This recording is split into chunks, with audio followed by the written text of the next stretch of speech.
So base, I need to share my my Photoshop, no?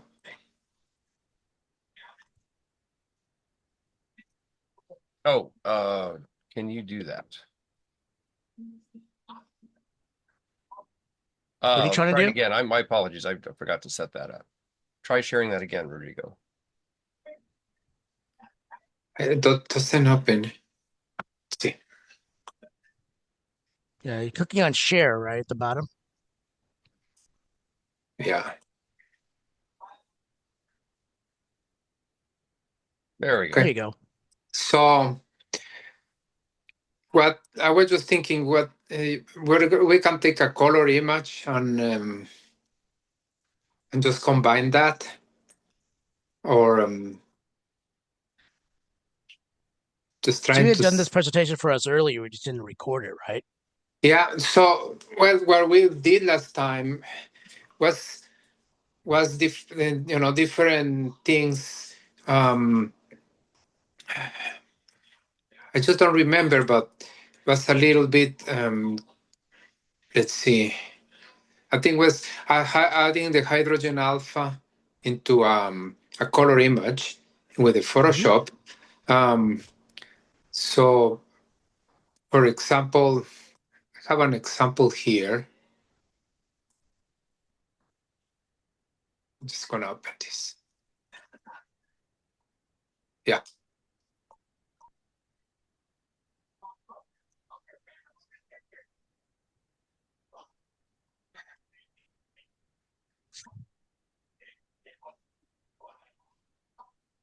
Okay. So this is I have an image of the IC342 and 432. No, was what 342. I just that I took. I mean, I processed that, and it's just the hydrogen alpha is. I already registered that with my color image, so I'm just gonna open the color image. Okay. Again, everybody, this is an open session, so feel free to speak up. Yeah. Please don't just be quiet. Yeah. So it's gonna find the. Need to find the.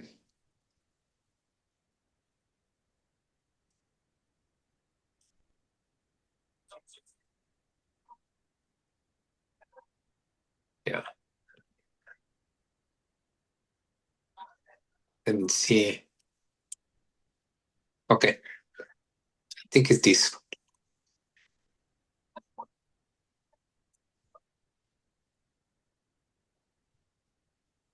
Okay. So I took these two images separate, no? And actually I used two different telescopes. This one was taken with the RC 10 inches a couple of years ago. And what I wanted to do is add some hydrogen alpha because there has a lot of hydrogen alpha regions in this galaxy, but I didn't have the chances. Then I sold the telescope and then, that's it. But then I bought the RC that I just messed up, was an 8 inches, kind of did a calculation of what type of reducer I need to do similar focal length, and then I registered the two images. So I ended taking this image and to add that. So both are registered already with each other. There are two different ways or several ways you can even stack them together in PixInsight. In this case, I couldn't do that anymore because regretfully I missed the flats from that one, so I didn't have the chance to stack them. So what I did is I processed them separate, and then I use Registar to actually register the two images. So so so the first thing is there are different approaches to do that. One of the approach is create a new red channel. So when I say a new red channel, I just want to make this smaller. Oh. Okay, a new red channel. So if you see, so the option is the delete, add the hydrogen alpha image. So copy the red channel from this image you selected. So, and then I copy the red channel on top of the hydrogen alpha. And then what you do is just put a percentage of the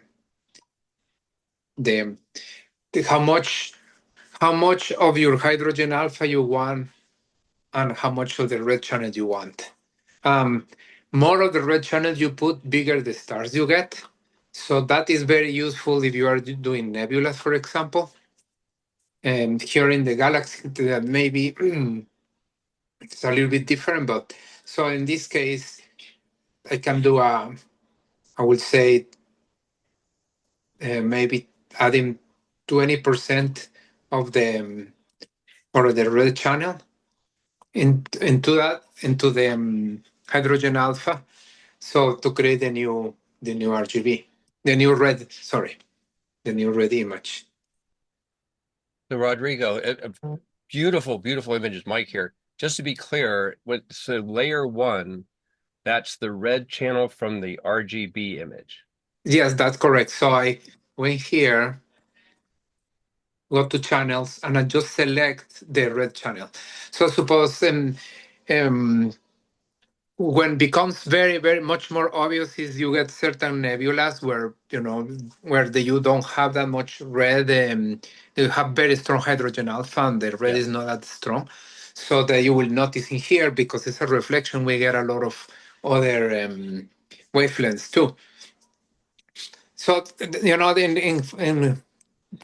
I found out that you can actually play with this in two different ways. Depends how you add your red channel, the new red channel. PixInsight also you can use one of the scripts to combine hydrogen alpha and RGB.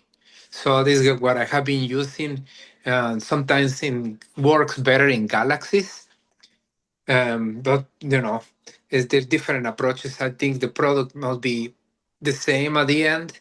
It's just how easy it becomes. Anyway, so right now have the hydrogen alpha then, and this is without the red, and adding maybe adding 20% red channel. So once you kind of see the area that you want, then you can actually flatten that, and then you can save this as a new new red channel. So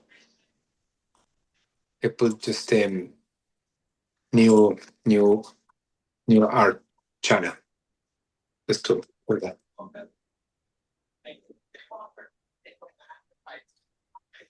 So when you have this, what you can do, you go back to the image and copy the new red channel on top of this old red channel. So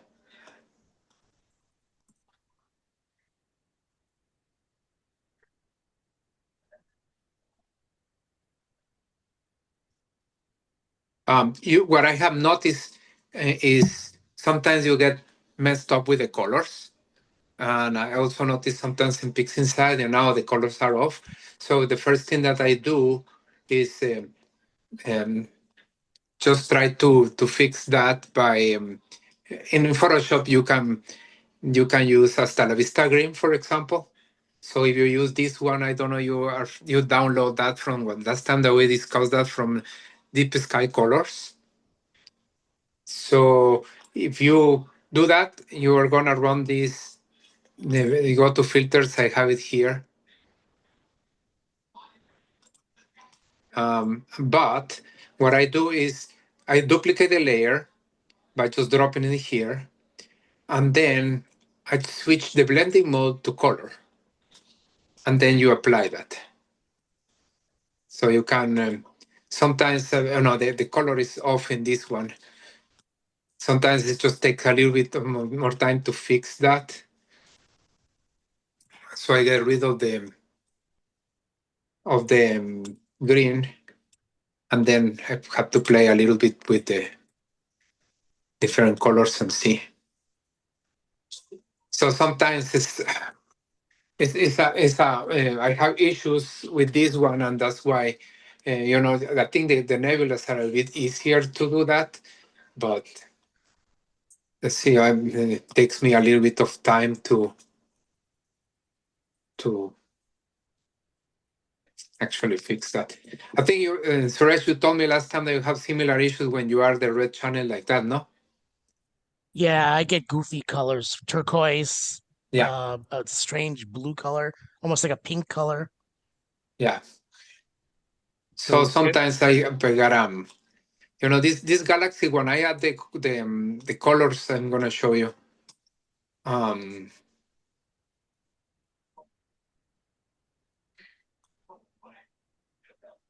when I add the colors, the hydrogen alpha, I ended going to PixInsight to add that because of the goofy color that I was getting. So what I do sometimes, I go to selected color and I play with that Hmm. to actually to fix that. that's amazing. What is that? So you actually go under Okay. there and select the color. This is almost like Lightroom, kind of the way you do it. Yeah, but like usually I should have looked for a nebula to do that instead of the galaxy. Hmm. Because the colors are getting goofy. I'm not sure why it gave me this. Because usually, I mean, if you see I was like that when I added, so Yeah. Yeah, Wow. I mean, that's amazing. Because I remember but last time we did this, I think you used a nebula, didn't you? yeah, yeah. So let me check, because I'm not sure why it is doing that. I need to find out why it's doing that. Yeah, this is exactly the question I ask. Is when you merge these colors, I get goofy things.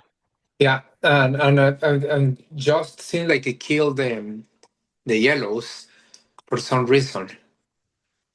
So let me check if I have a nebula.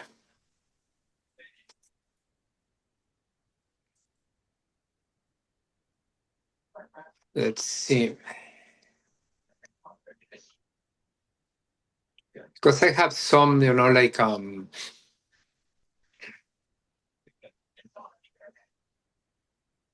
some of them are narrow bands.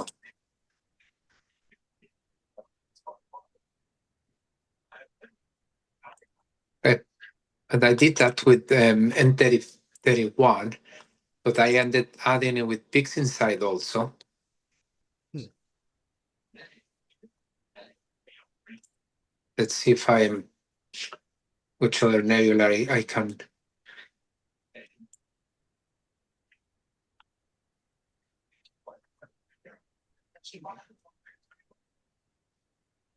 See, because the M33 and then doing the same thing.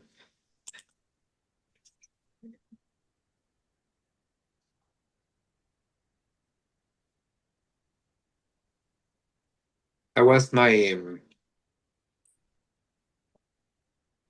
Just gonna close this ones. Let me do. But now it's not working. So I work that, and so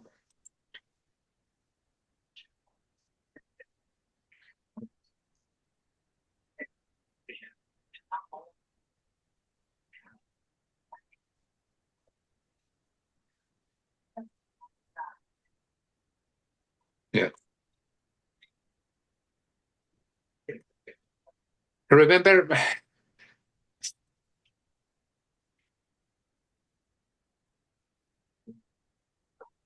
So that's the HA regions in there that are popping.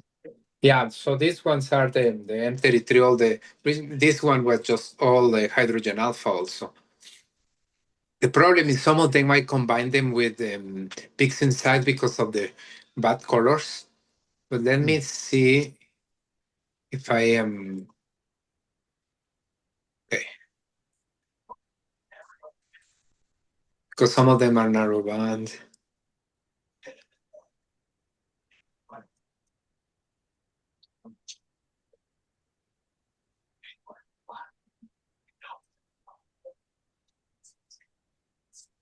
So Suresh, you were saying you got some weird colors also?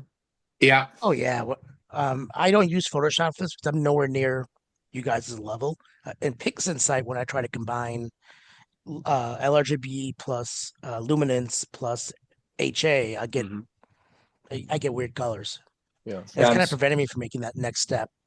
Gotcha. Yeah, so I'm gonna try to do the M33 again and see if it works. Just let me see if I find my color portion. While you do that, I'll be right back, Rodrigo.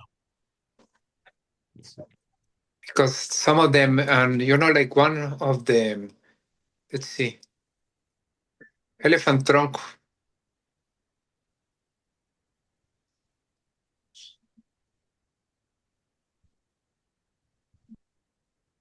That was another example. I used the elephant trunk. Mm-hmm. This is just an hydrogen alpha. Oh, wow. Yeah. And then I add some color on that one. That may be easier. Wow. I'm back. That's amazing. Oh wow. Yeah, I think this is what you used last time. Yeah. So let's see.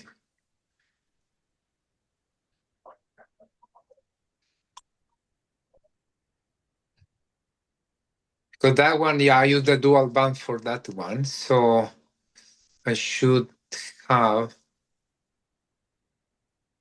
What is my elephant trunk? My God, I cannot find any.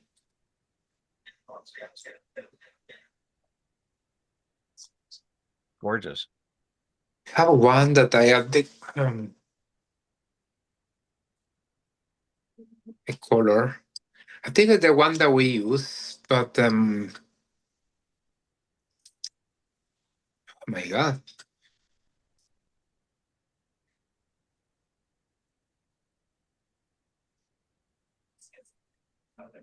Oh yeah, elephant trunk. I think it was an LRGB that I took during the last start party.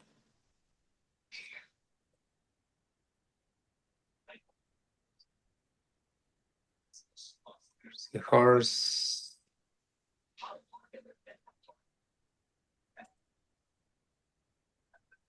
That should have been this one. Now I cannot find it.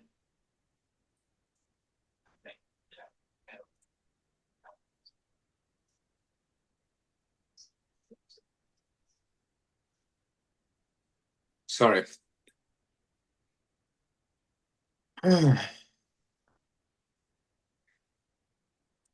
I know why I can't find it because the last start party I used the LRGB. So should be here.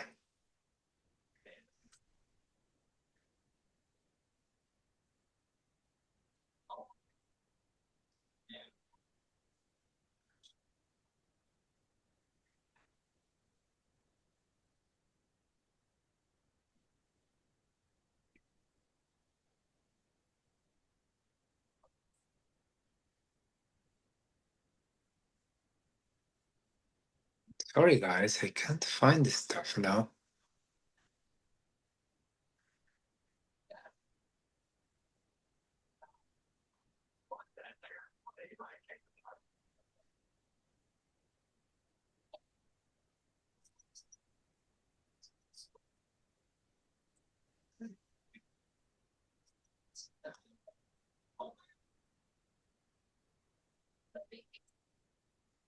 Okay, finally. Okay, so that was an LRGB picture. So the elephant trunk, and I should have my final image in here. Oh, yeah, here you are. So I'm going to open this one because regretfully, when I register I took this dual band from here, and it wasn't really well centered in relation with the other one. So I lost a piece of that. So I'm just going to close this one because that was the one to register. And then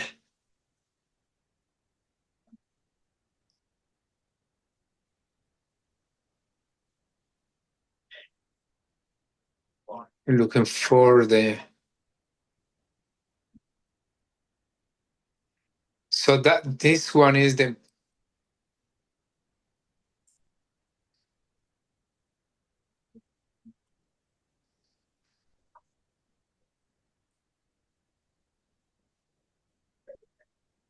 Okay. So this is this was the original elephant trunk, taken with the LRGB from Northern Nights. So in this case, that is going to work much better. So the idea was that I can get much more of the nebulosity because you can see there that there is a lot of hydrogen alpha, but then when you start adding a lot of hydrogen alpha, you start blowing the stars. It's just so I built this LRGB. So that is the LRGB. I don't know if I have. I think it's the final.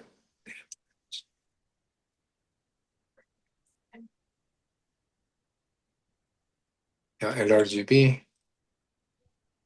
See.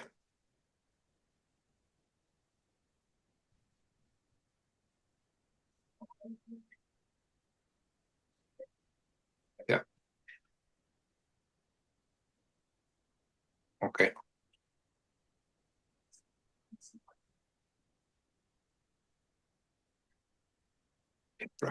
Okay. So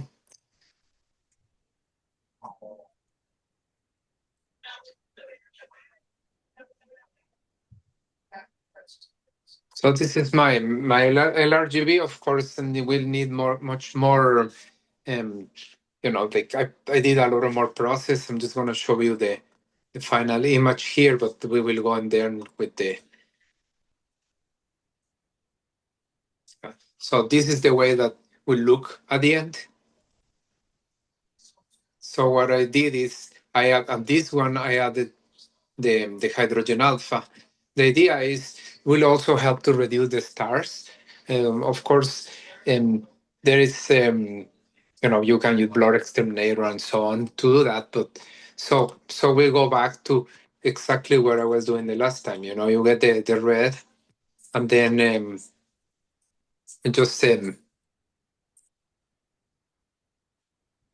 so there are two ways that you can do that. One is just combine the red and the and the and the hydrogen alpha make a new channel. The other option is you can take the hydrogen alpha and just substitute totally the red.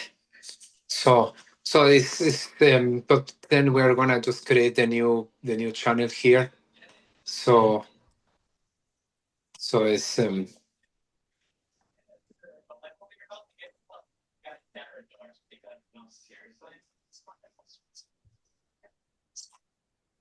oh, actually it's not what I'm looking.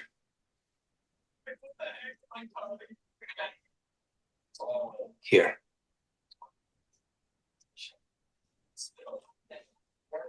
Just close the wrong one.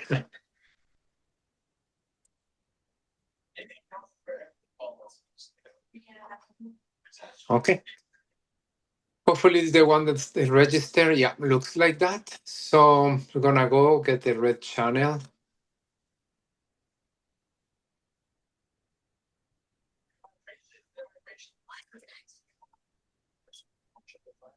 Okay. And now, sorry.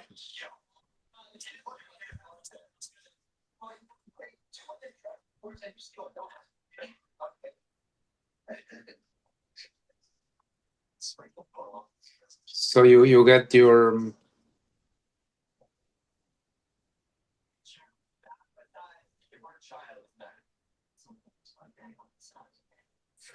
Well, maybe we can do about. So sometimes to the So, taste. so the red channel, you're not really getting the image out of the red channel. You're just getting the red from the red channel, right? Well, at the end of the day, it will be just a monochrome because you doesn't matter. You take that image and just what you are getting is the intensity, you know, the Right. luminosity But of I'm the asking, hydrogen why do you alpha. copy the red channel just to get the red? Or do you But actually use the data that's in the red channel when you're combining it with the HA? yeah, I'm using a portion of the data of the red channel. That's why if you see when I do the opacity in here, I maybe use 20% of that. So the thing is, you see, okay, if I don't use, see how much you get. Um, um, you want to use a little bit of the red just because there is some reflection nebula that comes from the red too. That Yeah, this that's part, true. that otherwise They're you will mostly miss it. blue, but they're Yeah, mostly blue with some red. Yep. yeah. So you can suppose use, I would say maybe 20%. So and now this is your new red channel. So Okay. All right. So you're using some of the image. You're not just because you could just as easily just take the H alpha and color it red and then add it in as a additive layer to the others, just like yeah, you do RGB. yeah, yeah. But just you get a different red channel. So usually the red channel sometimes doesn't have enough information because the hydrogen alpha comes more just because when you can expose longer with the hydrogen alpha. So Yeah. this picture I actually have to crop it. Okay. I'm not gonna crop it right now because I made when I use the red channel again. So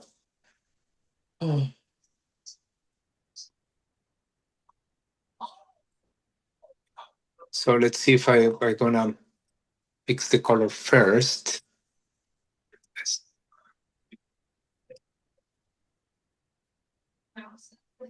I don't know why things are not working well today. Oh, this is better.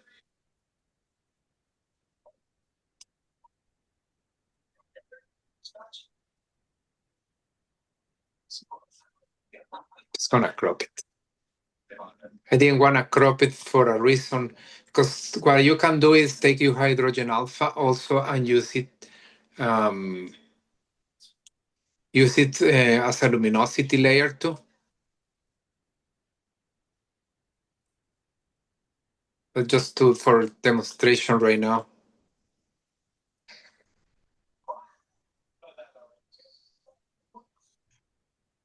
Okay.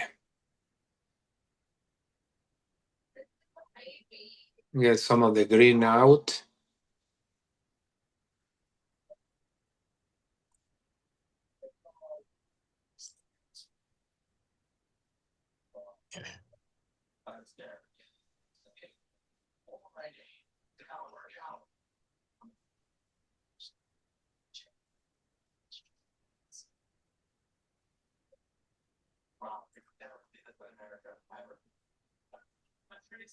And then,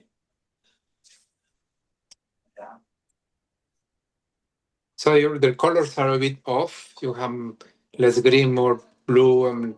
So let's see if they can be fixed.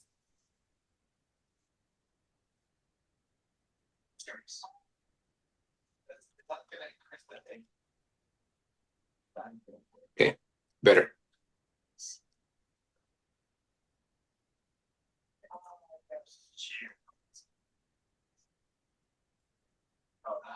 Okay. So now one thing that you will notice here, just trying to fix and I'm gonna look for a place where there is no stars or nebula, but it's hard to find.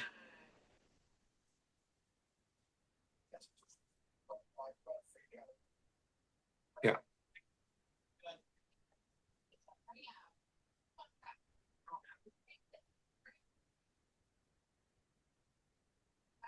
Okay. Well, so here to start, getting the colors back. I'm still not saturating because what I do in this case is remove the stars so I don't destroy them. Just trying to just make sure that the star color is right.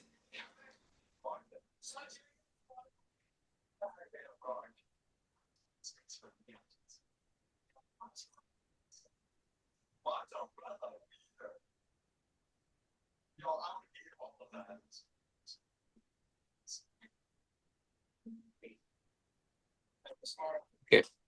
But you can see now start getting all the hydrogen alpha, and then you start getting all the reflection nebula in here.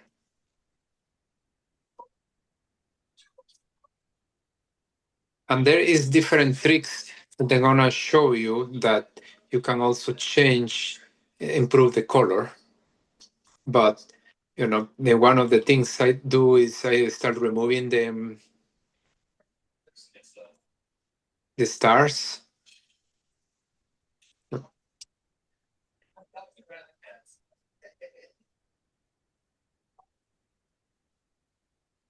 And sometimes you can just,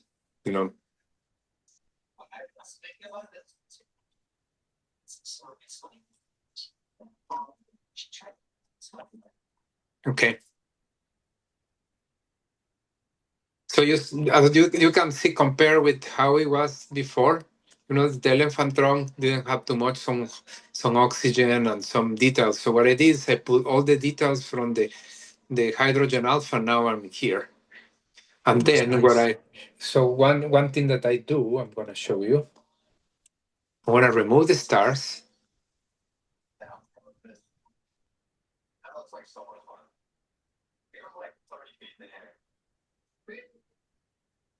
So I copy the layer, I'm gonna remove the stars.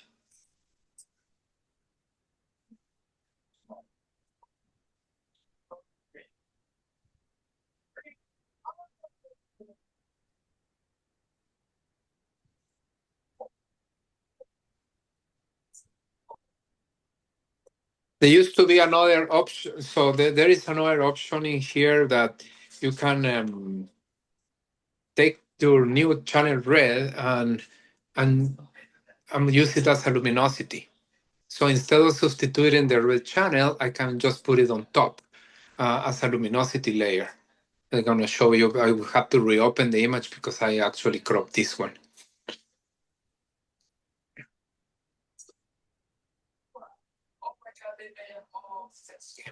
So the first thing is start looking at, it's nice because you get all the oxygen. In this case was a dual band. And then it's contributing to the reflection nebula in here. But then you start just using different techniques here. So for example, you can do a little bit curves. Make sure that you anchor the dark part.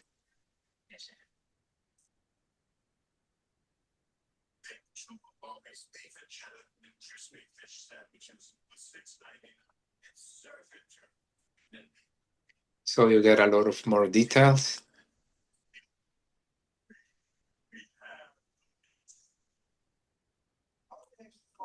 Okay. We make sure that zoom in because then you gotta make sure that you have details in this without blowing up everything.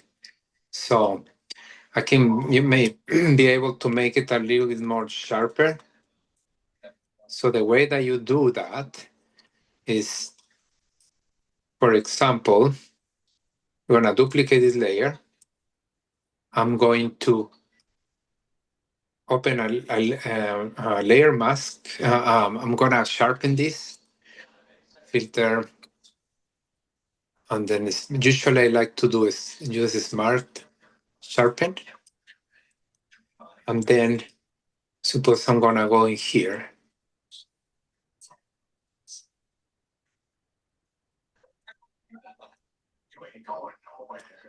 Okay. Of course, it's going to add noise to the rest of the image. So you're not going to apply that in the whole image. So what you do is you create a layer. You're going to invert the layer. And now you open the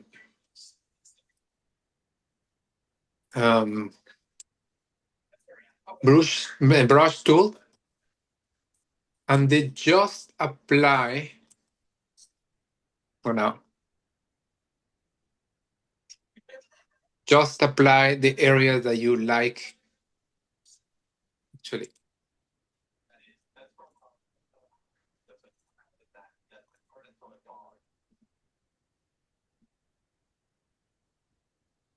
This is some So- good stuff. did not know about the Smart Sharpen, and love this.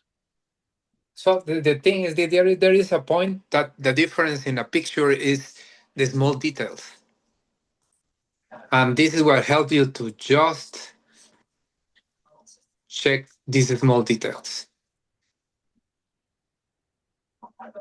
But you know, sometimes they're the areas where you have a lot of more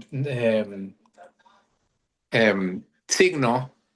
You can apply more sharpening and areas that you don't have too much. Then just if you sharpen, you create artifacts or noise.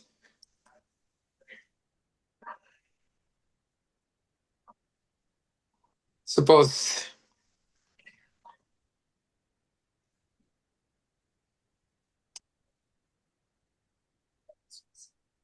you can look for other areas that you will sharpen a little bit, maybe here.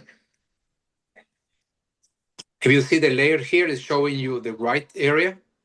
It's showing you where the sharpening is happening.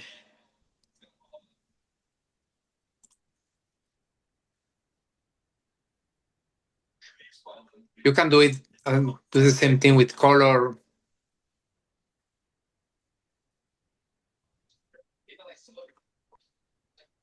Okay.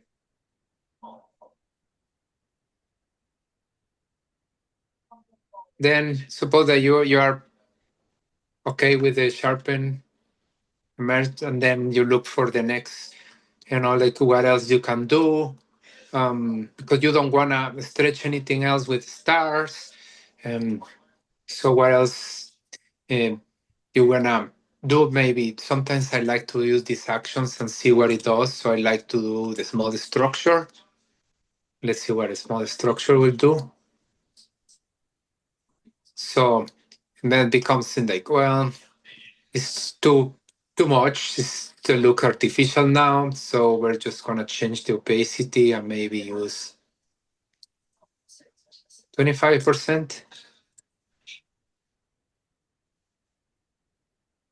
And then merge. When you are ready, they say, well, I think it's okay. You can run a curve layer to do some, what I call this, I call them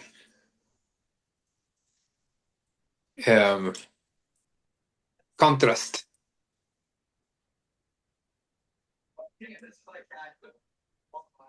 Contrast, like layer.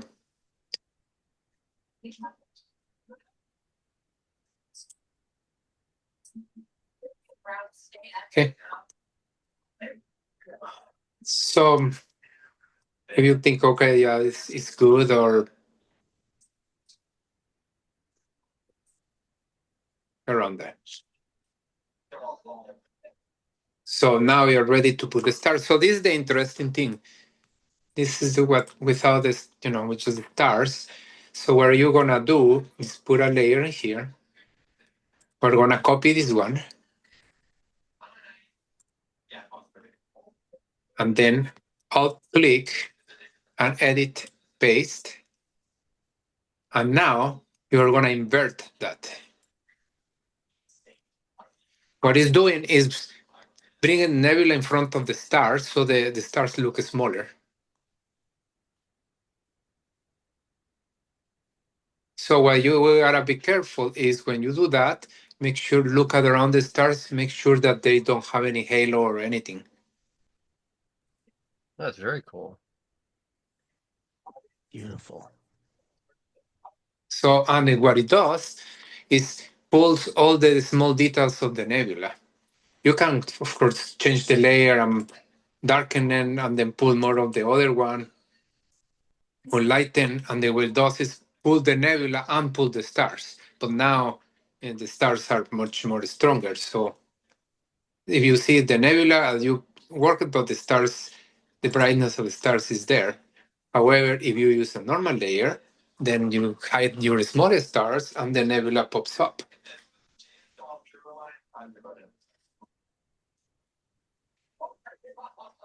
You can also go to this refine edge.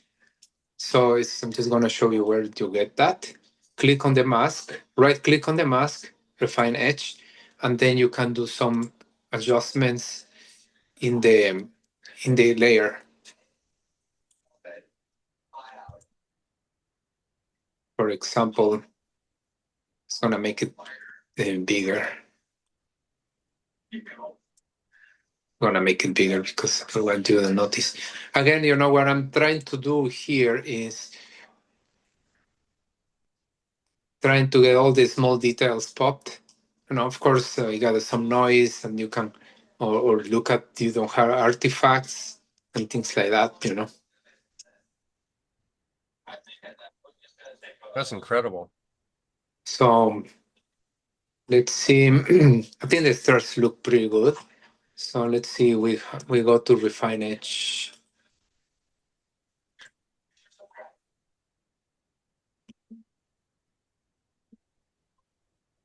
And not do too much change. Let's see. Okay. Oh. Okay.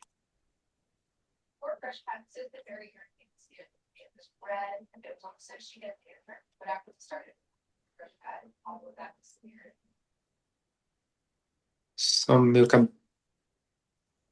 They are just small. I don't see. Sometimes. Okay. Yeah. So you want to save it, usually create another mask on top of that one, but only if you want to do any other change.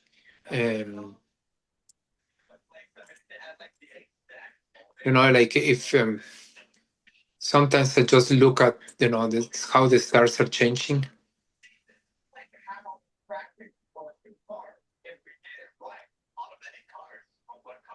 Okay. So this is the. Anyways, so if you need to use this one, you can change the opacity further and do other changes you want. But it's just an extra. I haven't used that one too much. Anyways, so this is one. Then another thing is you wanna do a little bit more. Like I sometimes I apply a little bit noise reduction in here too.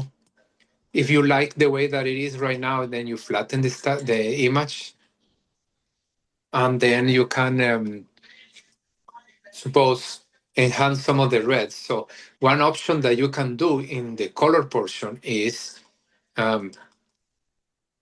you go to duplicate the image, and then change the mode to lab.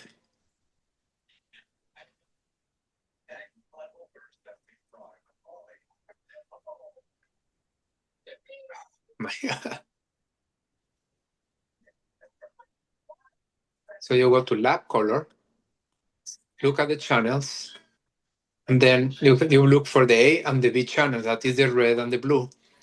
And then you can go to image adjustments and brightness and contrast, and then just change the contrast. So you can just do the reds a little bit if you want. Okay. And then you go to the blue.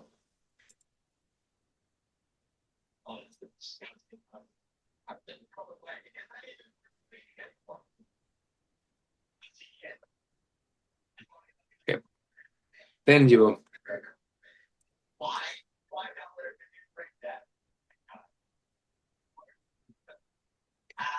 You go to your original image, and then you can blend it, because now see you get a lot of, see the difference? Definitely. So now it's so this, like sometimes I can use some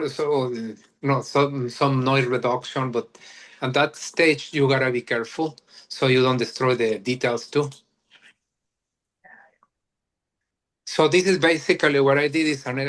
That was an RGB image, and then I took pictures with with the dual band to get a little bit more of the oxygen and the hydrogen alpha, and I blended with the image. There is another option where I don't know if it's gonna work now, but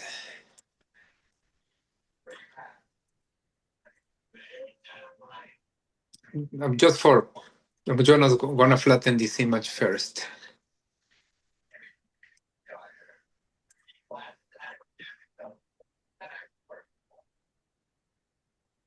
Just for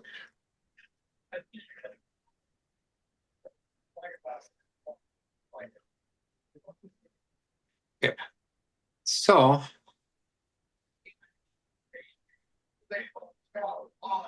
this is the original image, and I'm gonna make this a luminosity layer. And then, right now it's not looking as good, but if there is some details that you need, you can pull it from this one. Okay. So one thing that you can, you can just blend it with a little bit. You don't have to put it all. If you want to enhance a little bit even further the hydrogen alpha, the structure, you can just add a luminosity and add. See what is happening.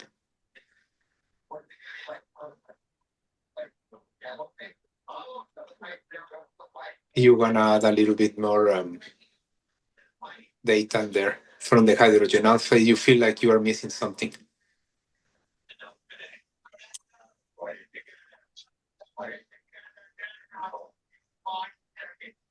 So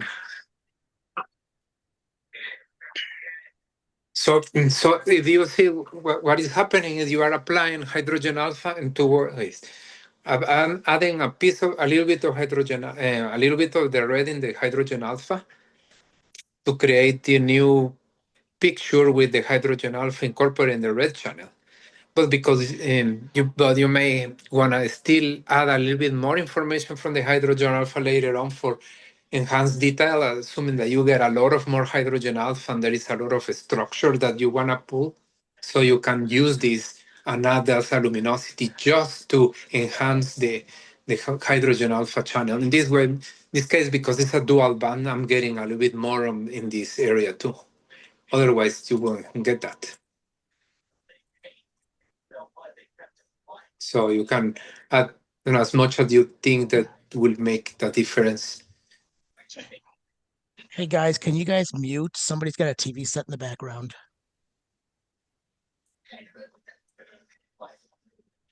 Maybe it's my son's TV. Give me a second. Yeah. Okay. So if you think, 20% hydrogen alpha makes a difference, it's just the details, and one of the differences you will see is in here. See, you get more. Then you can add 20% of that, or whatever percentage. And this is the new image. So this is LRGB. It's LHA03 RGB. That's so nice. You can see how the cool thing is how you can make the stars hide in the back of the nebula. Gosh, that's amazing. Look at that. Yeah, there's so many new tricks you just showed us, Rodrigo. Thanks so much for sharing that. You're I'll welcome. have to watch this again. Yeah, and again and again and again. Like I know like 5% of what's already been presented, so I have a steep learning curve. Yeah, that was eye-opening. You know that so you know what, one thing that again I mentioned it is sometimes where I make a difference in between one image and the other one because everybody's gonna have sometimes the same image, you know. But it's how much of the details you can actually extract from them, you know. Yeah. So you know, it's not just the image itself; it's just how much more you can get out. And these small details is going to make a difference in between a very good image to an excellent image, you know. Yeah, Yeah. completely So agree. Rodrigo, so on some of these stars, you have a bluish tinge or a bluish outline to them. Some of the brighter ones, and maybe they're real. See that bluish stuff around it. Yeah, yeah. I So know you've this, gotten rid of that before. And how would you do that? well, there is different ways. One is you select the stars. So just going to create a layer, and there, I think there is an action tool that you can select the stars, select. So you don't use Star Killer, you use something else. No, no, no, no. So what you do is select bright stars.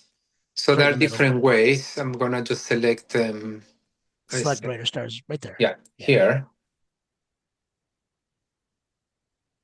So you can make this um, select, modify, expand. Just gonna be 3 pixels, so make it a little bit bigger. Select, modify, feather. Okay. So what you do now is, you know, selective color. And if you believe that the problem is blue, then you just change the color a little bit You on can get rid of saturate. there. So It might be suppose, cyan. okay, cyan. Yeah, Yeah, see, that's better. it's gone. You can add more yellow. Mhm. You can, I don't think you just need to see which color. Sometimes it's magentas, and then you wanna reduce the magenta and the star. See, you see now they're much. It's different. Yeah. You just, you know, you can, let's see. See, this is the blue. It's just much.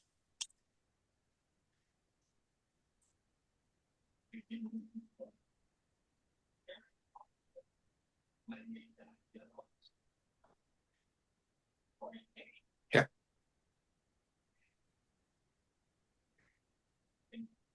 Sometimes you gotta be careful when you remove a color because that could leave an artifact.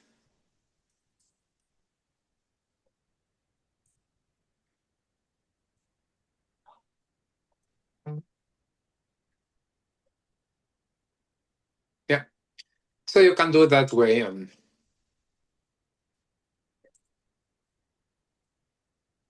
See.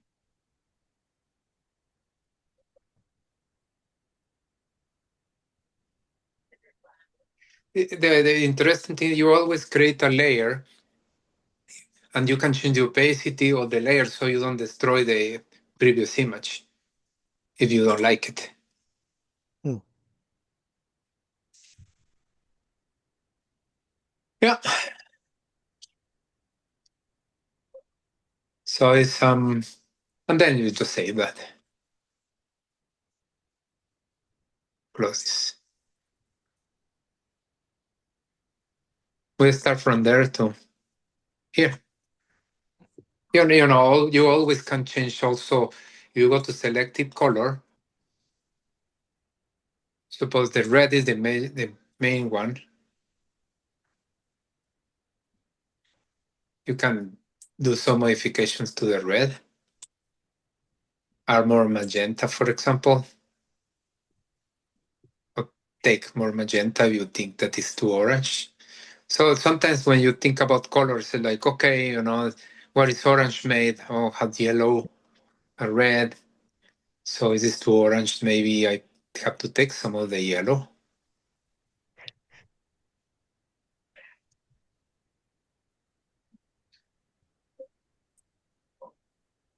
The cyan.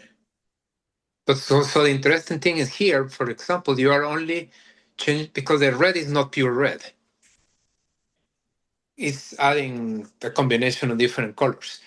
It's just the red is stronger. So you just vary that combination, and then you can choose each one.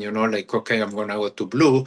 I'm gonna add a little bit of magenta to my blue. Oh, I'm gonna take some. So suppose this blue is kind of light blue, so I'm gonna make more like a dark blue. I can just do here. So by adding a little more magenta or putting more cyan, reducing the magenta. Of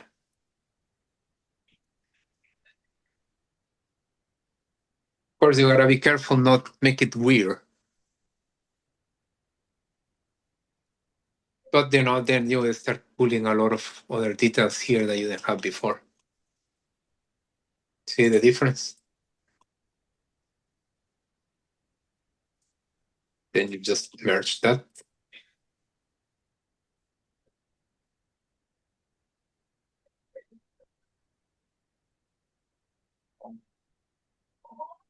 Anyways, So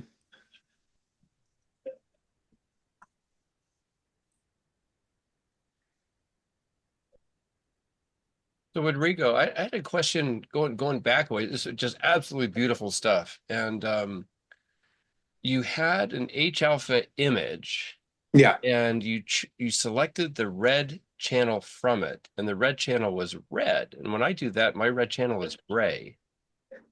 Yeah. So the thing is, doesn't matter. Doesn't have to have any color. You can do it in your alpha channels or hydrogen alpha doesn't really have a color. Yeah. I just converted it to RGB, but you can have it in grayscale. And then you just copy your red into that one to blend it and create one. But when you copy back, you are copying it to a specific channel. So what it's doing is just adding intensity to that particular channel. And that's where all the detail comes in. Yes, because some nebulas, like most of them is hydrogen alpha, but you also have reflection nebulas, and you have oxygen and other ones you capture. But if you try to obtain all the hydrogen alpha from only the LRGB or the just one-shot color camera, when you try to get the whole hydrogen alpha, you ended overexposing everything else, because hydrogen alpha tend to be stronger sometimes, or sometimes it's not strong enough in comparison with all the stars around or the reflection nebula around, and then you expose too much and too long to pull the details, and then all your stars are blown up. Yeah. So when you do a narrow band, the stars are not that big and let you expose much more longer for many more hours.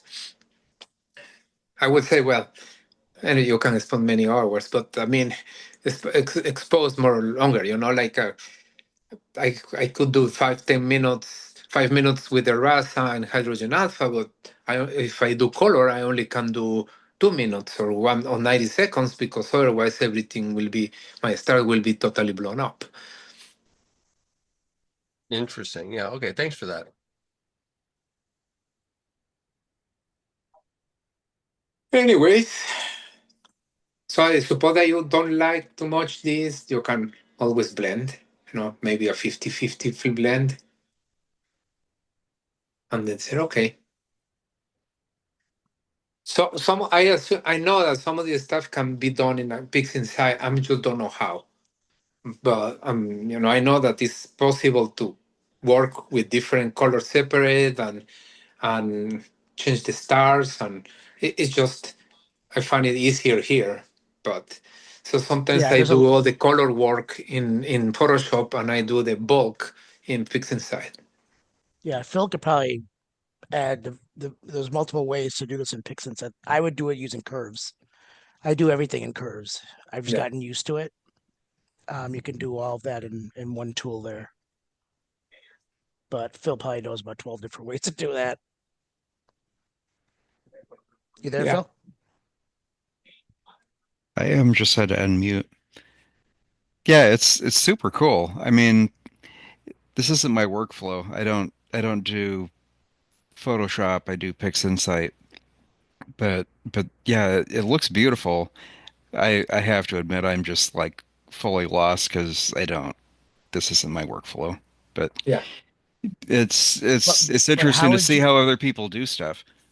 how would you change colors like this in PixInsight? That's really the question.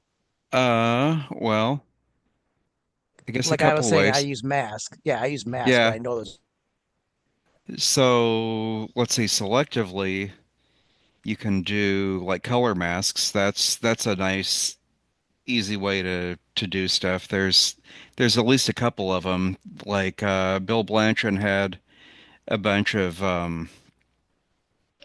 pixel math expressions that would selectively pick up, a color and make a mask, and then you could kind of tweak, that color, one at a time. And then like since then, people have taken that pixel math and put it into, I guess, processes. I'm trying to remember who's the guy that Cranfield, Mike Cranfield wrote some really cool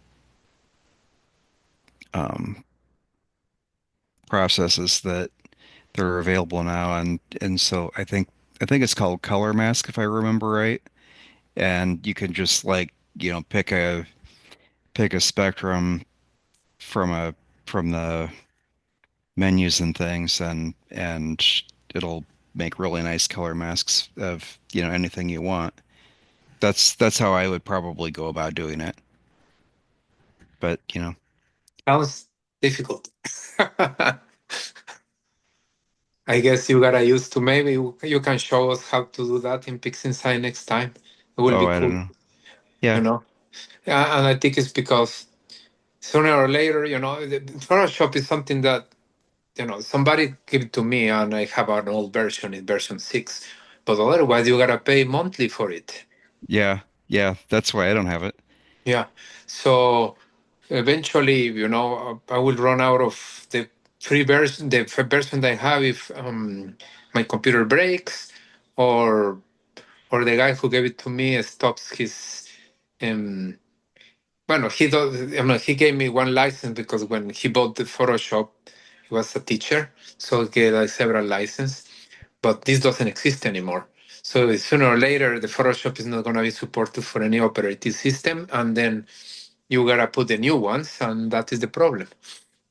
So I yeah, know and that then like just eventually I have to learn how to do this in different ways. I just have hard so what time. Mhm. so what I've discovered, Rodrigo, is my definitions for the process steps are a little bit different, but I do my processing in PixInsight. But once I Yeah, get to the nonlinear stage, once I get past curves, which is converting it over, after that I move into Photoshop because I feel like it's easier to do some things in Photoshop. yeah, So I go between the two. I actually have both open while I'm doing my post processing, and I go right between them. Like I'll save it and then as a TIFF, and then I'll go back to the other one, do something, save it as a TIFF, go back to the other one. Because PixInsight has a lot of good tools. It's just I find some of them easier to handle in Photoshop. yeah. No, the same. That's why I do all the bulk and the stacking, the gradients, the noise reduction, the blur exterminator, everything. And then I do a statistical stretch, and I'm done. Now I have been going back when I add the hydrogen alpha into galaxies because I have hard time correcting for this bluish tint, So and something that if I run I think Seri Astro has this hydrogen alpha addition to the RGB and does a very good job. But otherwise, I do all the small details that you saw in here, like really, really small details, sharpening and contrast and things like that. Just at the end in the Photoshop, I feel like it's much more easier and easier in real life, in real time. So I think that's true. I use that toolbox from Starzona toolbox that you told me about many years ago. yeah, I use that in Photoshop. That's primarily what I use. Then I use the colors and the brightness and the sharpening stuff. But you're right. I start off with all the RC Astro tools and PixInsight before I do all that in Photoshop. yeah. But even like cropping, I feel cropping's easier in PixInsight than it is in Photoshop, for example. Oh, Dynamic crop is a much better tool, I think. oh, Uh, cropping is very, very easy here. Just, it just is, but you can't. I mean, can you rotate it? Maybe you yeah. can. Yeah, That's, I find it a lot easier. I use both. I've used it here, I've used it there. I just think the one at PixInsight's easier, at least for me. yeah, because you are rotate canvas and you can Yeah, see, you don't have to do any of that in PixInsight. It's all on screen. You just do it with your yeah, mouse. and you can do rotate just a certain amount of degrees and things like that. Yeah, you don't have to Yeah, do any of that in yeah. PixInsight. You Actually, just grab it and yeah. change Same, it. same in Photoshop. If you go back to the crop tool, and yeah, go back to that, and then just put your mouse by one of the corners on the outside of the frame. Yeah, It'll rotate it. You can, yeah, just bring it up. Yeah, you can do that. yeah. Okay. That's my value added for the night. Yeah. Yeah, but there are other tools that I feel are a little bit easier in PixInsight and some tools that are easier in Photoshop. I think color changes are easier in Photoshop. Yeah. Adding brightness or decreasing brightness is easier in Photoshop I than have it is some in very, very cool things, I suppose.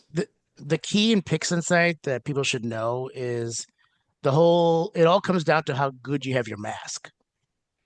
Yeah. If you have your mask done well, you could do a lot in PixInsight. If you have it kind of well, it won't be as good. And if you don't have it well at all, it'll be terrible. I've learned that. So I spent a lot of time in my processing train just redoing the mask. And I'll actually go through that process a few times on an image between Photoshop and PixInsight. I'll go back and I'll readjust the I want to mask. show before we finish and do something quick. And there is a tool in Photoshop called Vibrance. So what it does is only change the contrast of the color, not the luminosity. So if you see this, so Yeah. it's just the color. So your colors make it darker. Yeah, I use that. Yeah, The stars same. remain the same. Love it. So it's not changing luminosity. It's just the contrast of the color. You can, of I kind course, of saturate that. I've kind of learned to behave myself with these sliders, and I typically stay within 10 or 15% either way. Yeah. I try not to ever go out of that, or if I do, I do it incrementally. Otherwise, Yeah. it can get to look cartoonish really fast. Oh yeah. I have my monitor color calibrated, so kind of, but sometimes even with color calibrated, I have issues because the intensity of them, them. So I'm like, okay, it looks good, and then I look at it in another place. Oh, it looks too dark. It's not the color, but it's the intensity. It's just so hard to. So I usually get the file loaded in my computer at work, and I have three monitors there, and they are not color calibrated, but I see how these three monitors look like. If they look look good in the three of them, okay, yeah, the picture is ready. Do you actually do this at your work monitor? No, I can't.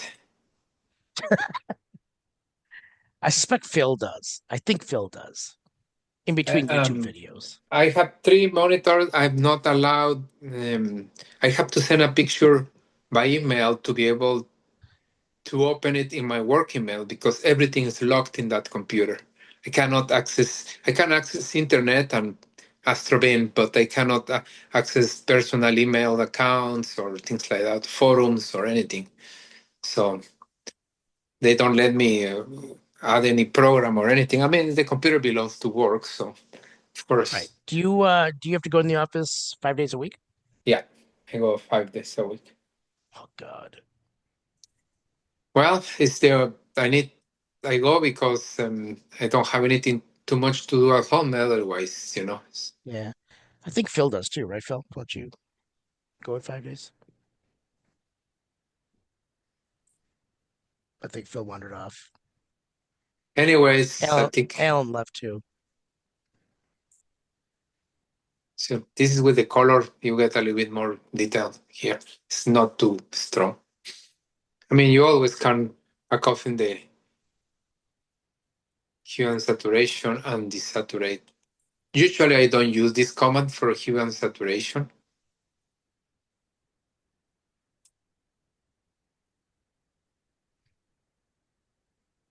Ian, do you use Photoshop? I don't remember. I think Nick does. Yeah, off and on, I use Photoshop.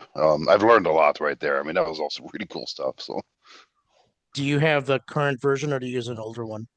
I gotta look. I don't even know. I haven't fired it up in a few months. I pay for it every month, but So do I. I hate it. I hate Yeah, that subscription model. I had one I bought, I don't know, 6, 7, 8 years ago. Some standalone version I got from China. And then Photoshop found it on my machine and made me take it off. Made me angry. yeah. So I used to have one like that, and you cannot access the updates because they will find it. Yep. So I have I a didn't even patch. I didn't even look for the updates. They just found it anyway. You may have pushed a button or something and communicate. Something. I did something that alerted Yeah. them. Big Yeah, I Brother's suppose even this watching. Photoshop that I have is the person who gave it to me just decides to work on Photoshop and update exactly when I have it open. They could close this one. Hmm. So, but usually he's you know him, Bob Olson. Uh, so Do I know him? Does he come Bob to Nelson, internet? but he's an 85 years old guy and is not doing too much processing anymore. So the Does he odds come of to this Northern happening Nights? are very little. So Yeah, does he come to Northern Nights? he used to go, but now he doesn't drive. It's too much for him. Yeah. Very cool. This is Anyways, great, Rodrigo. it's good. Let me know if you have any question. This is great. Does anybody have And any questions for Rodrigo? Yeah, I'm gonna watch this a couple more times, Rodrigo. Same, yeah, lots to take in. Yeah, I don't know. So the problem for me is that even the way you have your screen configured, I don't know how to do that in Photoshop. I have I have the start menu and I go from there. So the way you have your stuff set up on the left and then I have the stuff on the right, but I don't have the stuff on the left. And I don't even have your ruler on the top. yeah,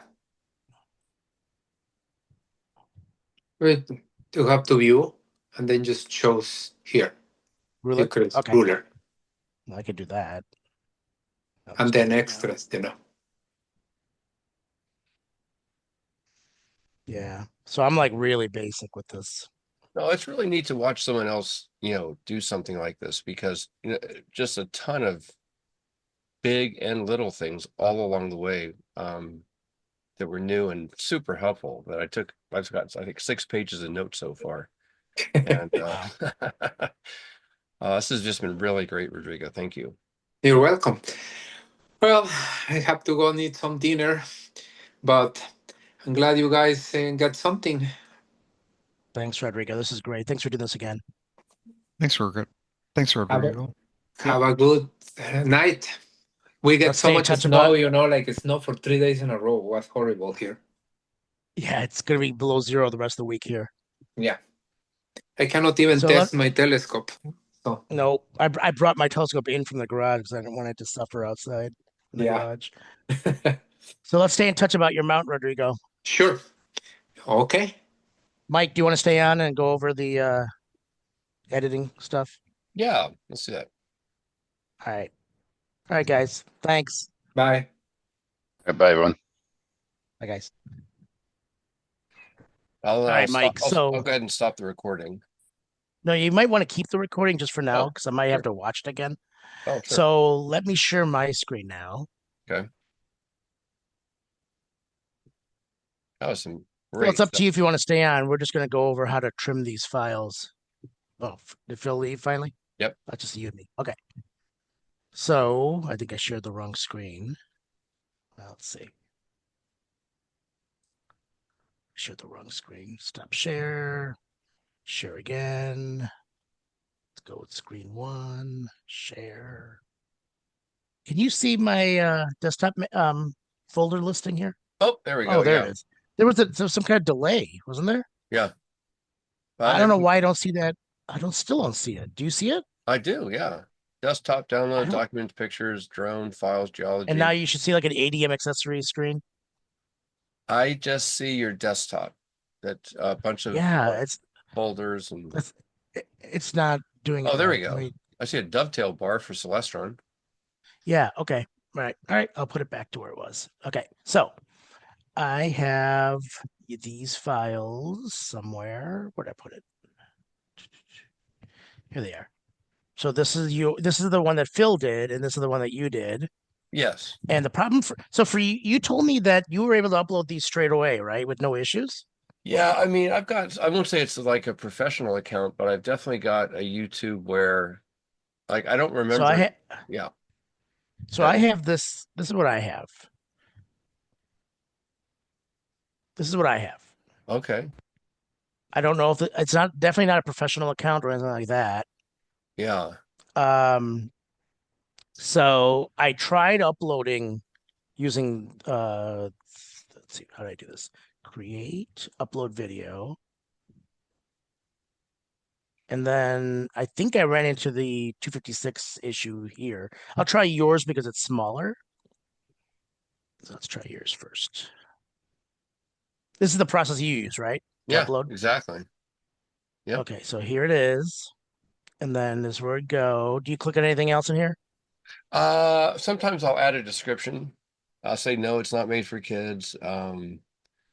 Yeah, I'll take a description. I mean, for these purposes, don't really need to do that. But like, I just say like, something about it. But then I just click Yeah, next. I can do generally. that. I mean, for that's these what I did. purposes, yeah. And then next again, Mhm. and then next. And here I unlisted. Oh, you probably want to do it. Well, I do unlisted. I mean, well, it That's depends on fine. what I'm doing. It's either public or unlisted or private, but But you do unlisted, right? I think I would make this unlisted because it's not really a public thing. Okay. Yeah. They And hit then save. save. Yep. Yeah. Okay. Oh, see, okay. This uploading, I don't think I had this last time. Maybe I did. I think it was a step after it uploads that I had issues. Okay. It got stuck. It kept saying 13 minutes to go, and like an hour or two later, it was still saying 13 minutes to go. Yeah. So what the steps are that it uploads the file, and then it processes the file. And so Yeah, I think it's the processing where it gets hung up. okay, let's take But we'll wait till this is done and let's then we'll see. go look at that. But yeah, I mean there is some issue. I think it's not, or you just have to like apply to YouTube. Or I just remember there was a step somewhere way back when. I don't think it costs anything. It's just more a matter of, clicking a few things. And then you also trim your files, right? You edit your I don't. files. I just literally, okay, hit close. Okay. And then on the And see, left, processing will begin shortly. yeah, and then go it'll to content. content. Where's Yeah, right that? there. Okay, so you're right there. Perfect. And then hit close. And I would just delete those two red ones. Just delete because These are the they're, earlier ones. yeah. You have to click Oops. the I wait, hit the I understand there, right there. Yeah. There we go. Yeah. See this And processing will begin. Okay, it's at 24 minutes now. Let's see if it'll actually do it. Okay, I may leave you before 24 minutes is up, but No, certainly. yeah. Let's see if But it yeah, goes down to like 23. Because yeah. last time I did this, it wouldn't even go down. It stayed at 13 minutes the entire time. Oh, okay. See, I would think there'd be some kind of I don't know. Is there a countdown clock or something here? No, that's all you got. So while you're doing that, I'll tell you what. Let's see. We can do like a live test here. Whoops, not the right one.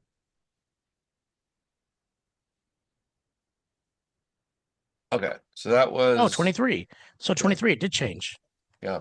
So maybe this will work. Yeah, I mean it's looking promising. Yeah, this is further than I got last time. You saw those two that were sitting there. They got hung up and they would not upload. Interesting. Yeah, who knows why that is?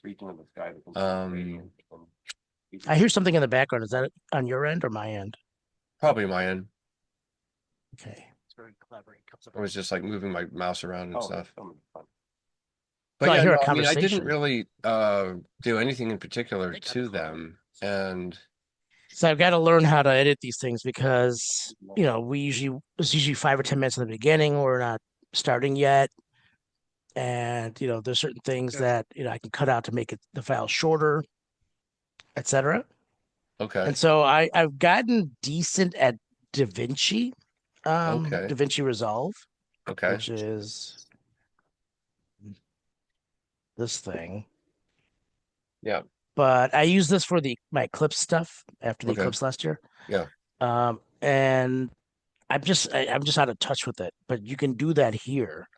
This Yeah, is free, by the way. so you're on a PC, right? Obviously. Yeah. Yeah. See, Mac has all these things kind of built into it that just make it super easy just to trim videos.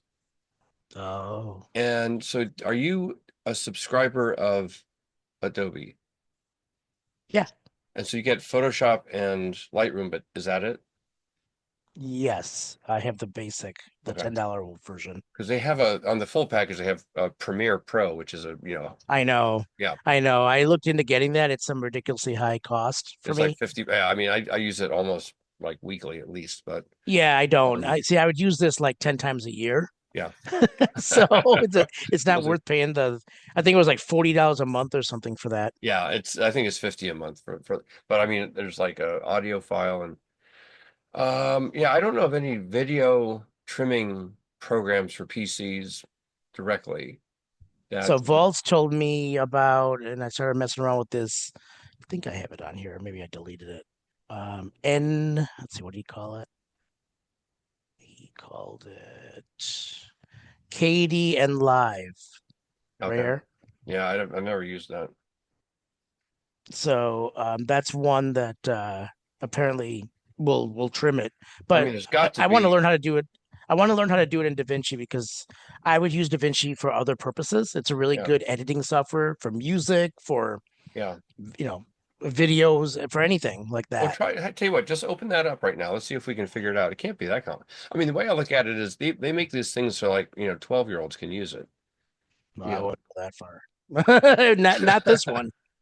Yeah, this is probably I've heard of DaVinci, obviously, but I would say college level. Let's do it that way. So I opened up this project. I was trying to do this was Phil's video. So let me explain briefly how this actually works, is that when you load up a file like this, it doesn't actually change the file. It just takes this representation of it and notes whatever you do to it. So that when you then render the video, it then applies whatever you do to a version of the original one and creates a new version of it, but it never changes the original file. Yes, that's correct. What this does is it converts your file into clips. Yeah, okay, so this should totally work. Well, it does, but it's not easy. So there's these, like you were saying, there's different aspects to this. This is go back to the timeline. That's what I use. Go back to the view you just had. Edit. All right, so now do you see the little red arrow? Go up to the left, right there. and you go over 3 icons and there's a razor blade. Yeah, That's that's where you gonna, cut it. that's where you cut it. Okay. So what I would do is if you come down now, straight down that red line, there's a blue, which is the video, and then there's a green, which is the audio. And I usually do everything off the audio because the video is impossible to watch. So you see where it says 2.0, just to the left, right there. Yeah. And underneath that, there's a dark gray line. If you click on that, you drag down, I suspect you can expand. Yeah, you can expand the audio. So now you can see the audio. And now if you go up to that red arrow, I've never used this before, so I'm just winging it. And if you go to the next icon over and click on that, that's trim edit mode. That's not what we want. We want to shrink. We want to expand. We want to zoom out in effect. Oh, I see where it is. Okay, go further along to the right on that top menu, all the way over almost. Keep going to the right. Keep going to the right. Keep going to the right. Keep going to the right. Keep going to the right, and there, take that thing and move to the left. There we go. Okay. So yeah, this would be where I would start, trimming out the introductory things, because you can drag that vertical red line to the left and the right. Like if you zoomed out a little bit more. Yeah. Oh, no, other direction. Yeah, and then drag that red line over to the other direction to the right. Actually, more to the left. So right under where it says Mike Shaw, there's a bunch of right there, like right. Yeah, just right before, a little bit to the right, just a little bit to the right. Other direction. To the right. Yeah, right about there. And just hit play.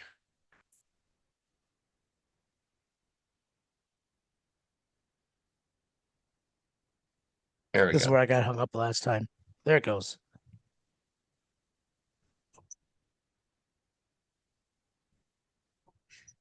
So I can't hear that, but maybe you can.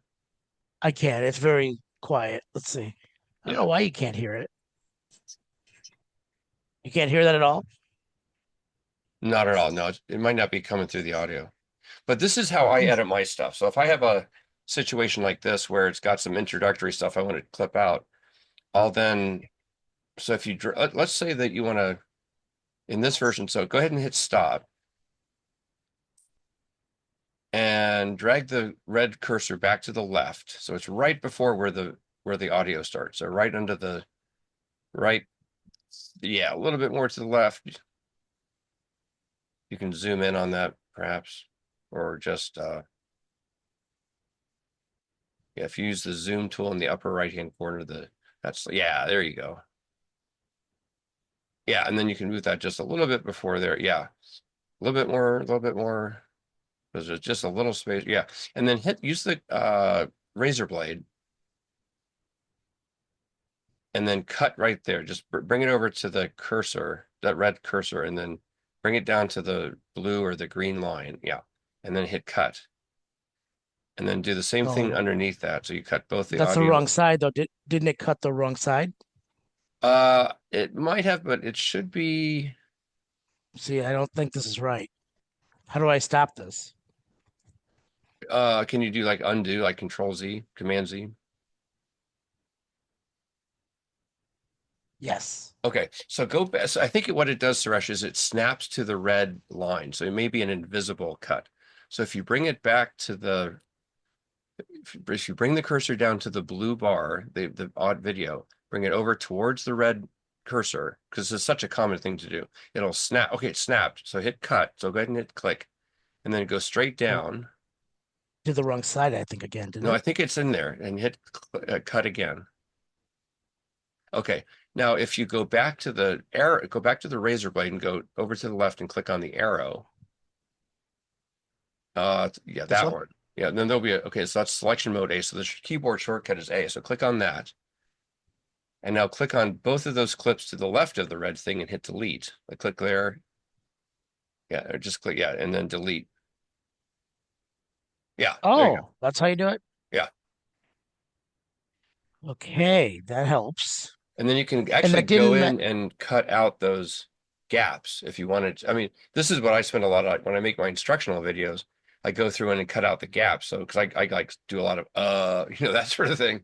And it trims it right out. And actually, there's an AI tool that you can download that will do all of that for you. It's just unbelievable. But in essence, this is what you do. Okay, so let me just go through this again. So click on the razor blade, come down, click on the blue and the green, and then we clicked on the red thing to select it, and then Correct. delete. Correct.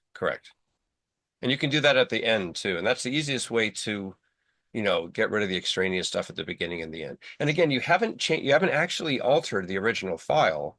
But then what you would do now is you'd go up to File at the top level menu, go to File, and then Export. Export Okay, that's project. not it. Nope, not Export I Project. think what I have to do is It's I think I have gonna to go be to render. somehow. I have to Go go to back up to render, I think. File. So I think this is where I And go in here. And then deliver. oh, here I we think I go. did Here we something. go. Here we go. Yeah, This is you it have to right click here. on, And if you down here see in where the it says bottom add to here. render queue on the lower left. Mm-hmm.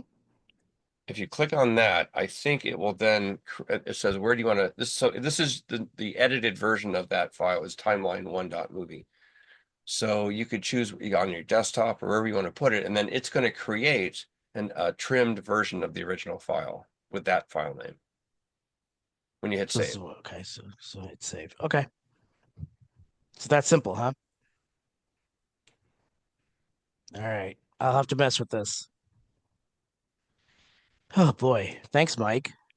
You got very quiet, so I don't know if you're talking right now. I am. Can you not hear me? Oops, Roesch, I've lost the audio. Um,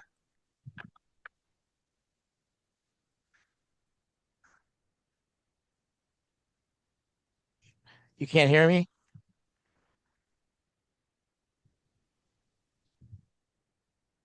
Oh, I can't hear you. If you can hear me, I can't hear you. Oh, I'm here. I can hear. I can't hear you. So what is going on right now?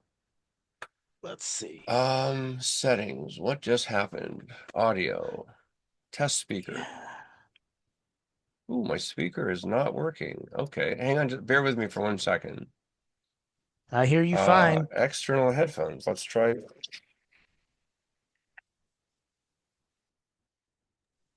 How about now? Can you hear me? Oh, I can hear you now with my headphones on. That's weird. My speakers suddenly. I heard you the whole time. I was like, what did I do? What did I click on? Oh man, yeah. But so Oh, this is great, Mike. Really yeah. appreciate it.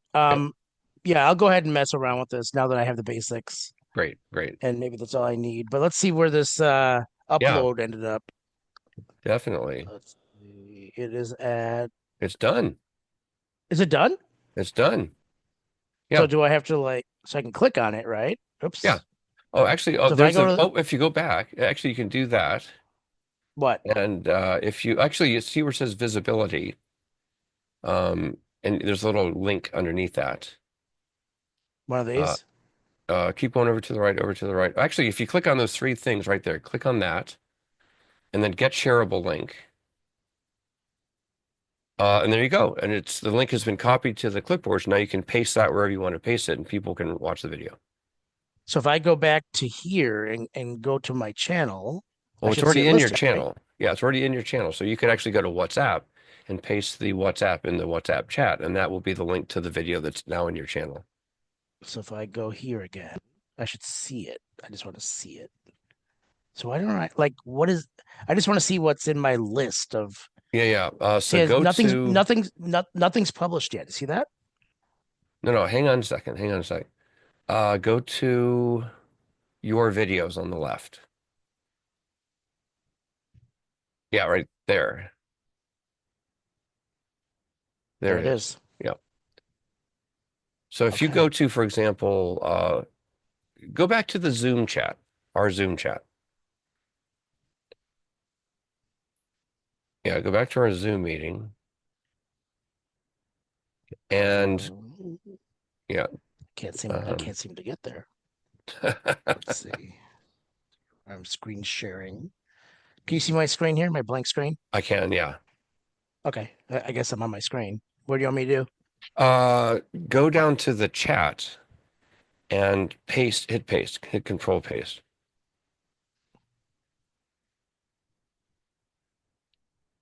Yeah, see that YouTube link right there? That's the link to that. That's the link to that video. There it is. Yeah. Awesome. Yeah, super easy. Well, I don't know why I got hung up the last time. It could be one of a million different things, honestly. And I mean, I tell you, YouTube is not particularly easy to navigate. And like this thing right here, this whatever this thing is called, your dashboard or your studio. It's YouTube Studio. And it's not, you think, well, that ought to be my channel. And like you said, when you go to your channel and you look for your content, you don't see anything. But you go to this thing and it's right there, obviously. So it's just bizarre. Interesting. Yeah. All right, Mike, I really appreciate it. All right, man. I really appreciate you, dude. I mean, what you do is amazing, and it's just great stuff. So we'll keep it going. And hey, you should give Yeah, a if you talk. got, I mean, you should be a talk for sure. Go through what you do. well, my process works for me. I think my concern is that I feel like the more developed people in PixInsight would just like sneer at my Who process. cares? I mean, But it I wouldn't. works. No, I mean that's how I feel too. But you know what? That's what we all do. So we would all appreciate seeing that. I can at least speak for me. Yeah, again, my process works. It's just I use my philosophy. I have the opposite philosophy than some of these guys, where I only use what I know, and I only Same. know what I use. Yeah, no, I'm with you, and I think we're all. Like there's some guys that watch YouTube, literally watch these YouTube videos every day, Oh wow. but they don't show us what they do with it. So I'm just like, Yeah. Well, I'm a you little bit know, guilty of that myself. I'm just like stumbling along here with this stuff. But boy, some of those images that Rodrigo have are just stunning. They're like cheese. he's next level. He Yeah. of all the people that I know, of all the imagers I know, he does the best processing. He's There's no doubt. yeah. What instrument did he use to capture that elephant trunk? He has a few different telescopes. He has a 10-inch RC. Hmm. He just got, so it's probably not that one. It probably is 8-inch Rasa is my guess. Wow. So it's an 'Cause 8-inch f2 Rasa, what's the focal length on that? I mean, I 406 can look it millimeter. up. It's 406. That's it? Yeah, it's a f2. So 406 it's 203. millimeters. So 8 inches is 203 millimeters, Yeah. and so 2 times that is Oh, 406. yeah. F2. There you go. All right, dude. Well, that's just great stuff. Well, look, thanks for everything. Always glad to help anytime. Yeah, Mike, really appreciate it. All right, dude. Have a great night. You too. Take care. All right, you bet. All right, bye. Bye.